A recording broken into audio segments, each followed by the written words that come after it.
నమస్తే, welcome to Suman TV Warangal. Telangana తొలి ముఖ్యమంత్రి కల్వకుంట్ల చంద్రశేఖరరావు గారిపై ఫోన్ ట్యాపింగ్ అంశం మీద సిట్ నోటీసులు జారీ చేయడం జరిగింది.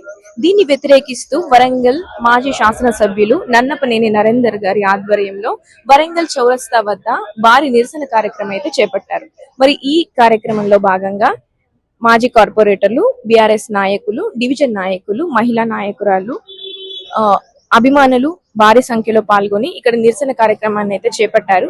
ఏదైతే కాంగ్రెస్ ప్రభుత్వం ఏదైతే రేవంత్ రెడ్డి పరిపాలన ఉందో ఇది ప్రజా పరిపాలన కాదు, నోటీసుల పరిపాలన. సిబిఐ నోటీసులని, సిట్ నోటీసులని మొన్న హరీష్ రావు గారు, నిన్న కేటీఆర్ గారు, నేడు కేసీఆర్ గారు నువ్వు నోటీసులు ఇచ్చి కాలయాపన చేస్తున్నావు గాని 420 హామీలు 6 గ్యారంటీలు నెరవేర్చే దిశగా పనిచేయడం లేదు. ప్రధానంగా నీ ప్రభుత్వం సింగరేణి బొగ్గు గనుల్లో చేసినటువంటి దోపిడీ, అదే విధంగా ఇండస్ట్రియల్ ల్యాండ్స్ అన్నింటినీ కూడా కన్వర్షన్ చేసి రెసిడెన్షియల్ జోన్లుగా, కమర్షియల్ జోన్లుగా చేసి 5 లక్షల కోట్ల కుంభకోణం.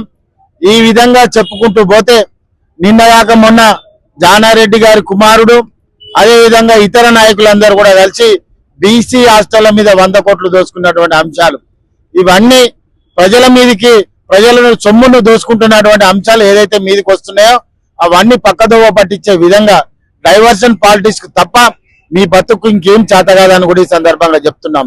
అదే విధంగా ఇవాళ కేసీఆర్ గారికి సిట్ నోటీసులు ఇచ్చారు. కేసీఆర్ గారు చాలా స్పష్టంగా చెప్పారు, సిట్ నోటీసులు ఇచ్చే విధానం ఇది కాదు, మీరు తప్పుడు విధానం పోతున్నారు, ప్రజాస్వామ్య బద్దంగా మీరు ఇచ్చే నోటీస్ విధానం కూడా ఇది కాదని కూడా, ఎందుకు విధానం కాదన్నది కూడా చాలా స్పష్టంగా చెప్పడం జరిగింది. మీ చేతగాని ప్రభుత్వంలో నోటీస్ ఇచ్చే విధానం తెలియదు, ప్రజలను పరిపాలించే విధానం తెలియదు, కానీ దోచుకునే విధానం మాత్రం తెలుసు. 6 లక్షల రూపాయల సూట్ వేసుకునేది తెలుసు, 5 లక్షల రూపాయల బూట్లు వేసుకునేది తెలుసు, కానీ నిరుపేదలైనటువంటి బీసీ బిడ్డలు హాస్టళ్లలో ఉంటే మగ్గిపోయే విధంగా ప్రయత్నం చేస్తున్నావు. నిరుపేదలైనటువంటి ఎస్సీ ఎస్టీ మైనార్టీ బిడ్డలందరూ కూడా కావాల్సినటువంటి ఏదైతే ఉపాధికి కావాల్సినటువంటి అవసరాలు ఏమైతే ఉంటాయో వాటిని కాల రాసి పెడుతున్నావు.